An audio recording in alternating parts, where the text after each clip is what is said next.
The human world is a fortunate place because it is blessed with billions of women. The human world is also cursed because in almost every region it exists within patriarchal systems, where the strengths, intelligence, and skills of womenfolk have been discouraged, withheld, and outright prohibited. This episode is being released on March the 8th, International Women's Day, to present specifically one such woman whose tireless work in support of her indigenous community, in the face of the opposition of an established and discriminatory power structure, deserves immense recognition. Dr Boshart is a trained medical practitioner who has decided to provide the services of her profession in a way that is respectful of the values and traditions of her patients. In her words, she is doing what needs to be done and not passing it on to someone else to do. My greatest respect for your work, Dr Boshart, and my gratitude for your taking the time to speak with me. I wish you every success in all your endeavours. TwoandaMic clocking out. Rise up.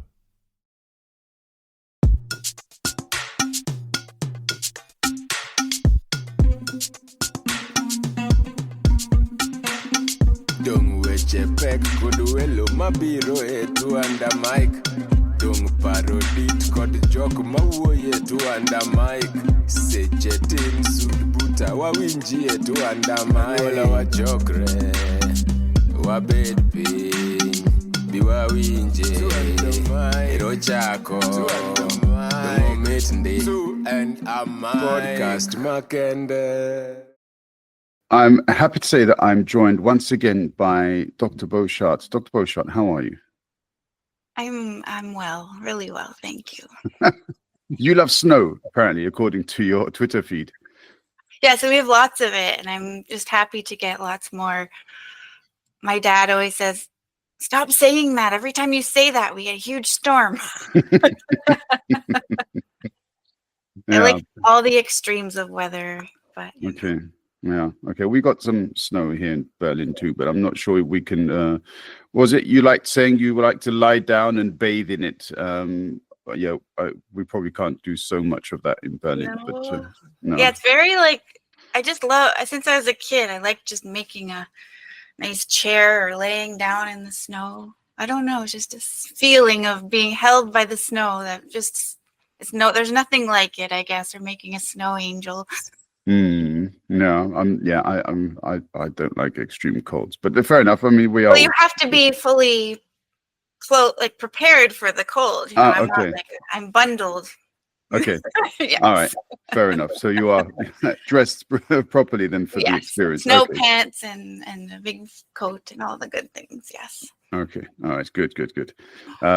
Yeah. So when we left off our conversation last time around, people can go back and listen to that. But yeah, I've been dying to know how things going basically. And, for those who have not heard your previous podcast, maybe you could also tell us again what you do. And as you put it before, why you do it. Sure. So I think it's been an interesting few years. So I had worked for 7 years, within the established healthcare system here in Canada and Ontario in the Southwest. And I'm an Indigenous person, and my whole intention of being a physician was to serve the local First Nation or Indigenous community. And I did that within the established system for about 7 years, and I just found it to be kind of a soul-sucking endeavor where I couldn't actually move people forward in health, and simply because the system is built by and operates from a different worldview, and so I decidedly left that system in pursuit of what is healthcare from an Indigenous, or specifically for me, Anishinaabe or Ojibwe perspective. What does that look like, and how does it operate? And the answer is, a year ago, I'm not really sure. And how do I, with this established system, which includes the payment model, how am I going to operate it in this specific way I want to, but also and be effective? but use this model that's established, because there's no other model, right? And you know, in Canada, as sovereign nations, Anishinaabe Nation is meant to be a sovereign nation. The intention was always for us to keep our own systems from our own worldview and our own lens. Of course, that didn't happen, and we're fully dependent on these other ways of doing things. But my question was like, well, how, you know, can we pave a way forward where we have our own system from our own lens? And so when we last talked, I think I was just like kind of stepping into that, or that space of what that looks like. And so it's been a little over a year, and how it all started was garnering some support from local organizations who serve First Nations, to kind of bring me in and allow me to do the work in the way that I wanted to do it, on like sort of a salaried model. So I didn't necessarily have to build a system. And so I started like within a shelter space and built a little team, and we operated for about 4 months and had a lot of success before that shelter decided that they didn't want to be in healthcare. So they asked us to pack up and leave. And so we did. And then the province of Ontario sort of restructuring, having these new healthcare entities called Ontario Health Teams. The local one here had committed to engaging with Indigenous communities to provide better service. And so they asked me, together with the local First Nations leadership, to like lead project work in an Indigenous sort of way. And they were going to support with dollars and funding. And so that's what I've been working on for about 1.5 years now. And it was very specific work. It was about preventing limb amputation, lower limb amputations, and in the First Nations population. As we know, it's very, I knew a little bit about it when I started the work, but as I've dove into it, it's just incredible, the amount of limb amputations that are happening locally in our communities, in our relatives, young people, like as young as 40. I almost feel like the hospital system here just always has somebody getting an amputation. And so that was my specific work. And they sort of allowed me to do that work, or it wasn't really allowed. I don't really ask for permission, right? I said, okay, you want me to do this, like figure this thing out and inform you guys how we do better, I'll do that. But in order to do that, I have to learn from the people I'm serving, right? So I'm gonna advertise out to the community. If they have any issues with their lower limbs, I will go see them. And I literally did, just one person at a time, went to their home, sat with them, got to know them, which included like full lower limb assessment, wound care, referring them into specialists, but like following them through that and trying to identify and sort of opening up all these barriers. Like it's like each person had a new story and opened a new like shone light on a new barrier in that system that wasn't operating in a good way for our community. And so it was like a very long learning process. And you know, the system really wanted me very quickly to just present some sort of solution. And I was like, well, first I have to learn what's happening on all levels before I can even start to think about a solution to it, right? So it took a really long time, and the province was very, threatening to pull the funding, and you're not, how many people are you seeing? Like, there's just so much pressure, but they don't realize that this is really it takes a really long time to build relationships, for people to allow me into their space, to allow me to walk through these systems with them, and then to like meet those barriers and, you know, hospital barriers, service provider barriers,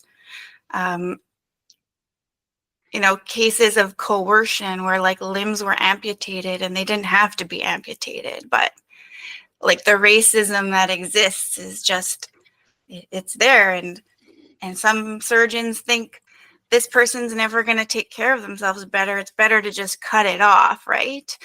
Because it's just going to keep getting infected. And that's how they operate. And that's what we're up against, right? So I think over the year, I've had about 80 different patients that I've followed. And I've gained so much knowledge about what's wrong, right? But we've been really successful at healing people. And so what I've learned from that is, so the way that I'm operating as an Indigenous physician, by like, everyone has my phone number, my direct cell phone number. They can call me or text me anytime they want. There's no secretary. There's no minimizing points of contact, going right to them, right? In some cases, I drive them to the x-ray department because they can't get there. And if I can't get an x-ray, I don't know if their bone is infected.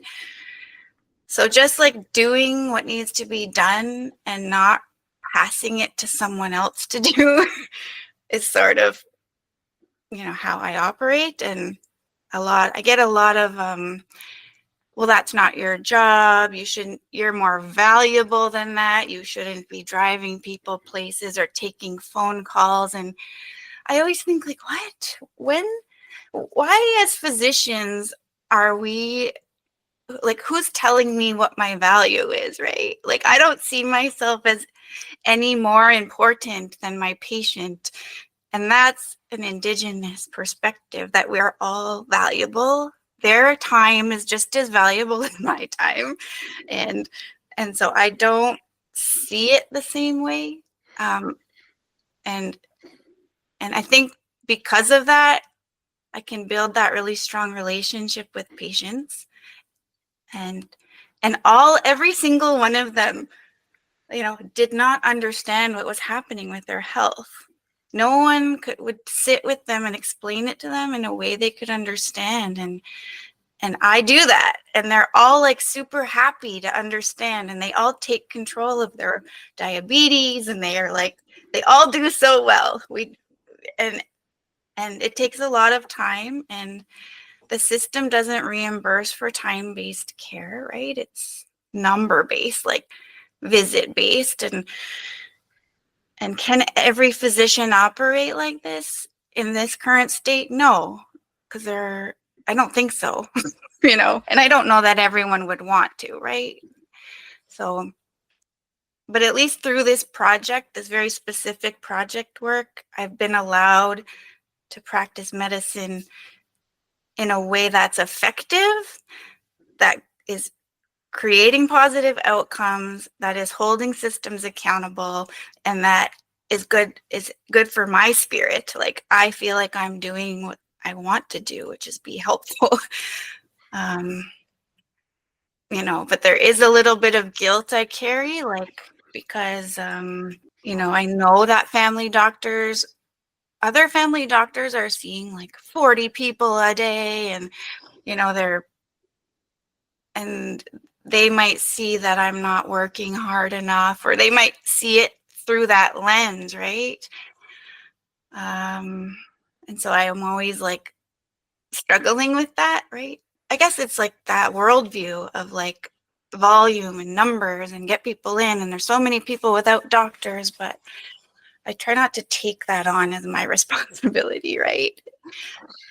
So. Yeah, I mean, there's such a powerful sense of humanity that comes through the way that you communicate and the way that you talk about the work that you do. And If people haven't heard some of your previous work on the podcast, and not just with me, but with other people and with other articles that have been written about you and other interviews with you, this powerful sense of humanity comes through, this powerful sense of spirituality and connection with your people and connection with nature, but also how you really do want to hold the sort of established system of medicine to account. In the previous podcast we did, you mentioned how you'd referred a person with who had problems with his head to another doctor, and you said afterwards he had been discharged and given some kind of medicine to take, but you could actually see his hair moving for the lice that was there. And now you're talking about unnecessary amputations that may have occurred. And you've previously used the word genocide with regards to the way that the First Nations people are treated. And these are quite clearly perhaps small examples of that, but clear examples. Yes, I still maintain that. I think, there are still a lot of my relatives, family members, community members, nations members who are dying because of, I guess, sort of lack of appropriate care. So, they could have a family doctor and they have everything that you think somebody needs to live a good life, or get better or succeed in their diabetes. But for some reason, for 20 years of diabetes, they've never understood it, right? Or they've never gotten better. And it's because the relationships that they have with the people providing services aren't good. And the way that the service is provided it's always on on that system's agenda. It's like, you have to come to us. This is how we do it. And there's no room for them to be heard or seen. And it's like, we do stuff to them, right? And that's not an Indigenous way. That's not how we operate. And so I have knowledge, I have medical knowledge, and I studied really hard, and I understand the body and how it works. But I see it like I'm supposed to share that knowledge with this person in front of me, and basically, encourage them and build that relationship, and so that they understand what's happening, and then they are empowered to they don't feel like I'm just telling them what to do or poisoning them with medicine, right? Because that's sometimes how they feel. But really explaining what that medicine does, and taking all that time like we're supposed to do as family doctors, right? And when we're trained, it's like, you need to talk about risks and benefits, and you have to get consent to prescribe a pill. But in practice, none of that really happens because there's no time. It's like, oh, your blood pressure is high, here's this pill. For the end. Because there's only 5 minutes, right? It's not like, oh, what are you drinking? What are you eating? How are you moving? Do you have access? These really long conversations aren't able to happen, and because there's too many patients and too many too much cost to run a practice, and not enough people with doctors, and there's all these pressures, so people just fall down this hole of just poor care, really, at the end of the day. I remember reading a book by the author of Sherlock Holmes, Arthur Conan Doyle, and he referred, I think, to a friend of his who was a physician himself, and he always said that the doctor should watch the patient walk into the room and observe their gait and observe their movements, and then thereafter engage them in conversation and so on, to try to establish from the proof of their own eyes, but then also from the responses to questions that they received, what kind of ailments that the patient had. And from what I've seen in European healthcare, a lot of the times the doctors are simply sitting there looking at their computer screen. Somebody walks in, they don't even, I could be anybody. I mean, I don't necessarily have to be the person who had an appointment at that particular time. And they would ask the question, yeah, how do you feel? So I kind of get the feeling that the way that doctors conduct themselves has somewhat changed over the last 150 odd years. But what you're saying obviously is very much a bit worse than that, isn't it? Yeah. I like, even when I was in that system, I would try desperately to like provide good care, but you know, the way that it's set up is just set up to fail, in my opinion. And you know, sitting in a room with no windows down a long hallway, you know, and so you're separated from this receptionist who's taking calls on your behalf and speaking on your behalf. I didn't love that. I would hear her say, "Oh, Dr. Boshart's not available right now," but like she didn't even ask me if I was available. Like, so it's just like, I feel like it's just a barrier between me and my patients, and it's a redundancy, right?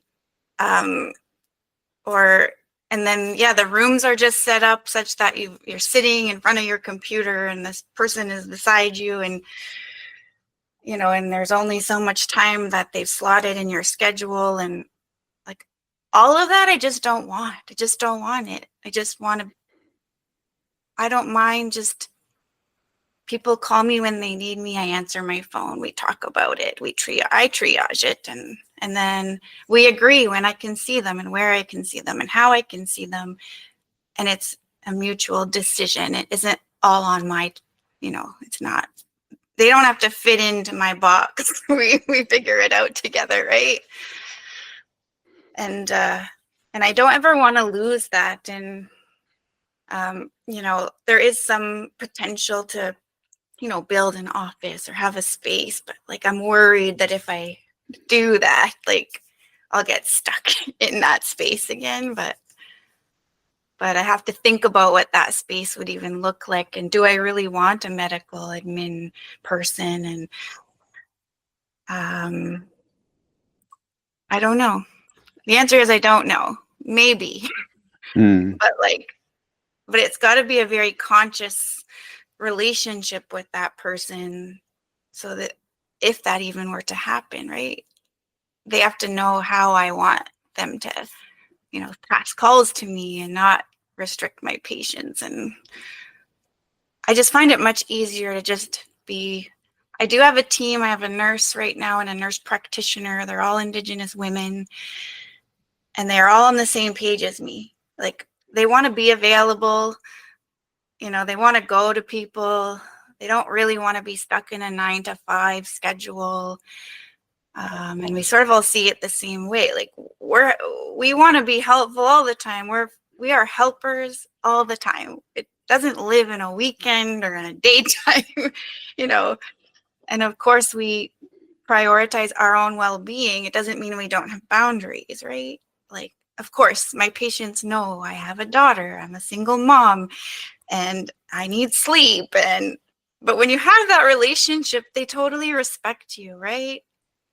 They know, and you can say, "I'm sorry, I can't, you know, see you at this moment, and I'll see you as soon as I can." It's, no one's ever been real angry about anything, right?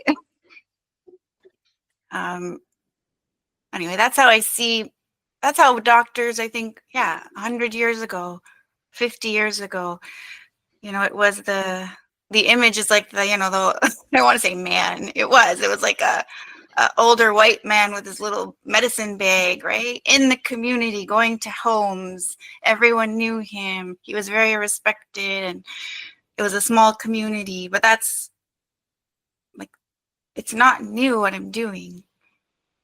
It's old what I'm doing, right? But it's also, I mean, actually, what you say kind of rings a bell with some of the old movies, old stories and stuff that we read. And you're right, that the doctor running around with his bag and so on. But you also speak about how things are done in indigenous communities, and there is perhaps a further difference from that traditional doctor running around with his bag. You have support from two indigenous ladies who are nurses, a nurse practitioner. How many people among the First Nations people are actually drawn to healthcare in the way that you three are? And is there like quite a fleet of you running around Ontario providing this service? No, like I don't know anyone else, to be honest, that's doing what we're doing. But the vision is that, like, I think there's not a lot of people who are First Nations who are really living in that community that are drawn to healthcare, right? Because healthcare is a scary thing in general to our community. It's not a pleasant experience, right? And there's a lot of death and dying in those spaces at the hands of healthcare providers. There's been a lot of negative experiences. And so, you know, and of course the education system within our communities like hasn't supported people even getting into medicine, right? So no, there's no workforce, right? You know, and the only reason that I was able to achieve this as a profession is because of colonization, right? My mother, love her, she's passed on, you know, but she did what was safe. She rejected her indigeneity and married my white father, and, you know, and did never wanted to look at that, and just never wanted to be who she was, and due to residential schools, right? And she attended a residential school, and I'm aware that there was shame about being, you know, quote unquote Indian to her. So, but through that, like leaving that behind and creating me, you know, I had the luxury of being like a white passing Indian, quote unquote, and being raised outside of the community and all the hardships, but also my own like inner, I was always just like, I was always just a good student and wanted to be this. And so there's a portion of me that I became this because I wanted to, but I also had the, you know, the stability and the security and the environment to get me there. So, you know, I'm not naive to the fact that my, you know, being half white and half Native helped me, you know, to get where I am. But the vision here is that I want to bring what I do back to the community. I want to be visible there, helping our people in that good way as a doctor, so that our young people like start to think, oh, like I like how this is working.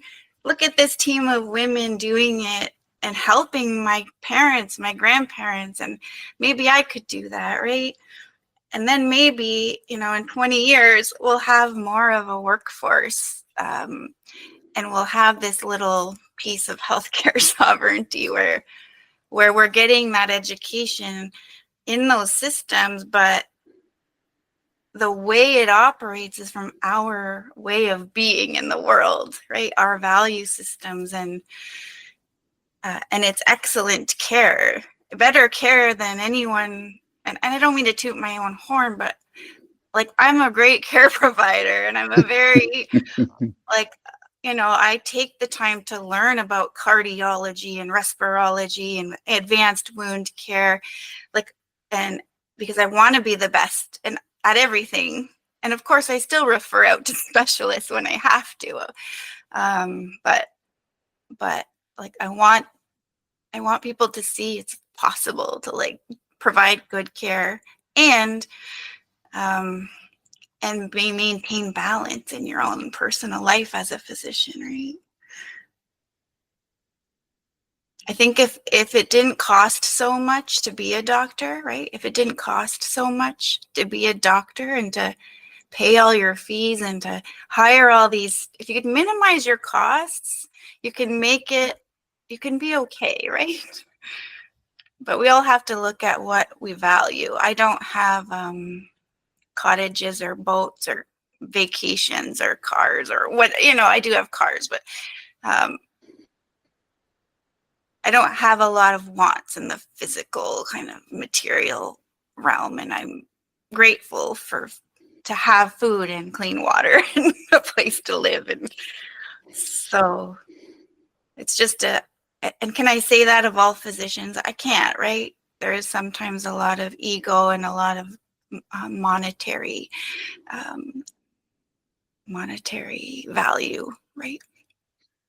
Like I would go so far as to say I would accept payment in any form, right? Like exchange of material goods, food, like, you know, I you know, that's just me though. But that way of being is our indigenous way of being. Right? Yeah, I'm always touched by the, you know, this, as I said before, this strong sense of humanity that you bring to the role, that you bring to your community, and I can only wish you well in your work, Dr. Boshart. It's always inspirational listening to not only what you do but how you do it, and also it's great that you toot your own horn, because damn it, somebody's got to do it, and you know best. So yeah, respect to you and your team, and yeah, thank you very much for talking to me. Oh, you're welcome.